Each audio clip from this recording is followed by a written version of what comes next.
Olha, no Brasil, ter a escritura de um imóvel nem sempre significou saber onde ele ficava de verdade no mapa. Hoje a gente vai entender uma mudança radical na lei que está transformando essa realidade para milhões de proprietários. Imagina só, por décadas essa foi a realidade por aqui. E isso, claro, criou um problema gigantesco, tanto jurídico quanto ambiental. A gente está falando de um sistema de propriedades que eram basicamente fantasmas. Elas até existiam no papel, sabe? Mas não tinham um lugar exato no mundo real. Bom, então vamos lá, vamos mergulhar na origem disso tudo. Porque antes da gente entender a regra nova, a gente precisa olhar bem de perto para o problema que forçou toda essa transformação. Exatamente, o das propriedades fantasma. E aqui a gente vê a diferença gritante entre o antes e o agora. É impressionante.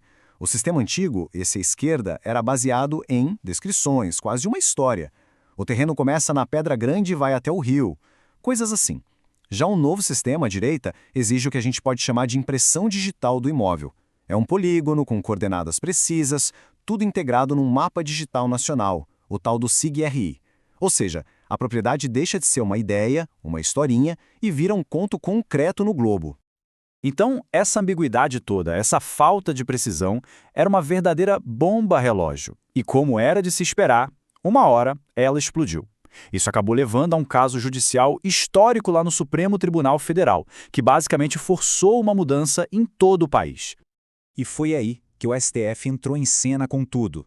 Na famosa decisão da ADPF 743, a Corte mandou o recado bem direto. Olha, Estado, existe aqui uma falha grave, uma omissão inconstitucional.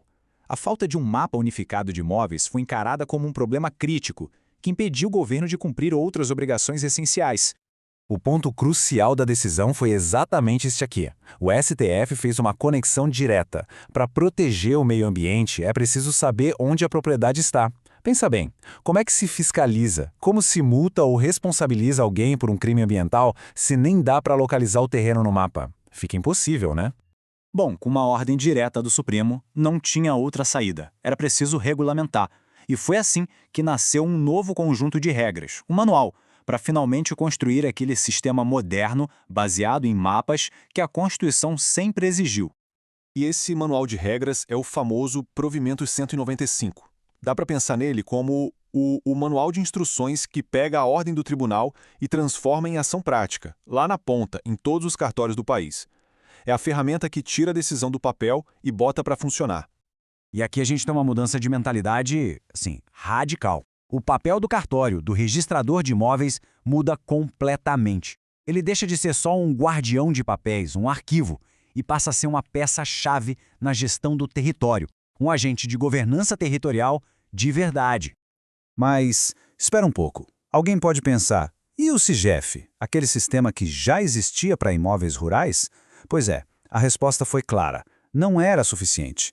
Primeiro, porque o SIGEF não é um sistema de registro de imóveis de fato, ele não garante a validade legal do título. E o ponto fatal, o prazo para ele ser usado por todo mundo foi jogado lá para 2029. A decisão do STF exigia uma solução para agora, não para daqui a quase uma década. Certo, então vamos para o que interessa na prática. Como é que isso tudo funciona no dia a dia? O que esse novo manual de regras realmente muda para quem precisa vender, comprar ou transferir um imóvel?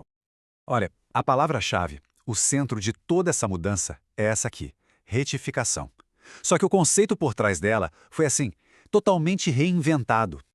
Antes, no sistema antigo, retificar era uma coisa opcional. Era algo que o proprietário fazia se quisesse, para corrigir um errinho na escritura, sabe?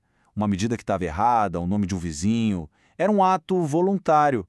Agora, a coisa mudou completamente. A retificação virou uma exigência, é obrigatória. Não é mais sobre corrigir um erro, e sim sobre habilitar o imóvel. É como dar o passaporte para ele poder entrar no novo sistema digital. Sem isso, ele simplesmente não existe juridicamente no mapa. E o novo processo funciona basicamente como um filtro. Pensa assim, é como tentar passar por uma porta trancada sem ter a chave. A chave, nesse caso, é o polígono digital do imóvel. Se não tem essa chave, qualquer transação, seja venda, doação, herança, o que for, é barrada, bloqueada. Simples assim. Só depois de fazer a retificação é que a porta se abre. Tá, então resumindo tudo isso, Qual é a grande lição? O que todo e qualquer proprietário de imóvel no Brasil, não importa se é urbano ou rural, precisa ter na cabeça? É exatamente esta frase aqui. Ela define a nova realidade, sem deixar nenhuma margem para dúvida. Sem polígono localizável no globo terrestre, nenhum ato registral pode ser praticado. Ou seja, sem um mapa digital, o imóvel fica congelado, parado no sistema. Essa é a nova regra de ouro. Se antes bastava descrever o imóvel, contar a história dele, agora é obrigatório localizar, mostrar onde ele fica no mapa.